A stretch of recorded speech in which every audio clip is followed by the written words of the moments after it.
University के एक professor ने अपने विद्यार्थियों को एक असाइनमेंट दिया।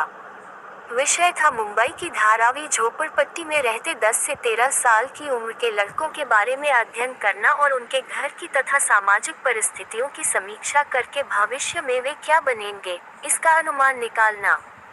कॉलेज विद्यार्थी काम में लग गए।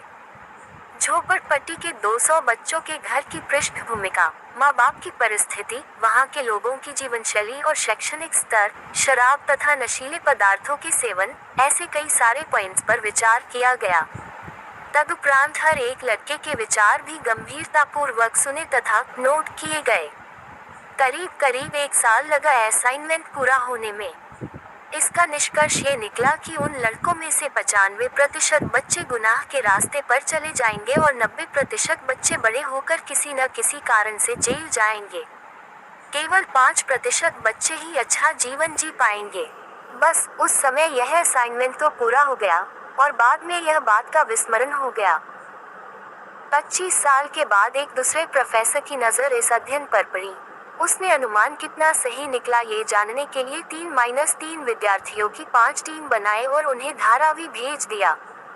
200 में से कुछ का तो देहांत हो चुका था तो कुछ दूसरी जगह चले गए थे। फिर भी 180 लोगों से मिलना हुआ। कॉलेज विद्यार्थियों ने जब 180 लोगों की जिंदगी की सही जानकारी प्राप्त की तब वे आश्चर्यचकित हो गए। पहले की गई स्टडी के विपरीत ही परिणाम दिखे।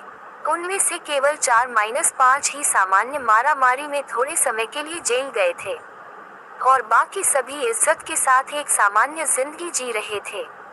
कुछ तो आर्थिक दृष्टि से बहुत अच्छी स्थिति में थे। अध्ययन कर रहे विद्यार्थियों तथा उनके प्रोफेसर साहब को बहुत अचरज हुआ कि जहाँ का माहौल गुनाह की ओर ले जाने के लिए उपयुक्त था वहाँ लोग मेहनत तथा ईमानदारी की जिंदगी पसंद करें। ऐसा कैसे संभव हुआ? सोच विचार करके विद्यार्थी पुनः उन 180 लोगों से मिले और उनसे ही ये जानने की कोशिश की। तब उन लोगों में से हर एक ने कहा कि शायद हम भी गलत रास्ते पर चले जाते, परंतु हमारी एक टीचर के कारण हम सही रास्ते पर जीने लगे। यदि बचपन में उन्होंने हमें सही गलत का ज्ञान नहीं दिया होता तो शायद आज हम भी अपराध में लिप्त होते। विद्यार्थियों ने उस टीचर से मिलना तय किया। वे स्कूल गए तो मालूम हुआ कि वे तो सेवानिवृत्त हो चुकी हैं। फिर तलाश करते करते वे उनके घर पहुंचे। उनसे सब बातें बताई और फिर पूछा कि आपने उन लड़कों पर ऐसा कौन सा चमत्कार किया कि वे एक सभ्य नागरिक बन गए। शिक्षिका बहन ने सरलता और स्वाभाविक रीति से कहा, चमत्कार? अरे, मुझे कोई चमत्कार वमत्कार तो आता नहीं। मैंने तो मेरे विद्यार्थियों को मेरी संतानों जैसा ही प्रेम किया।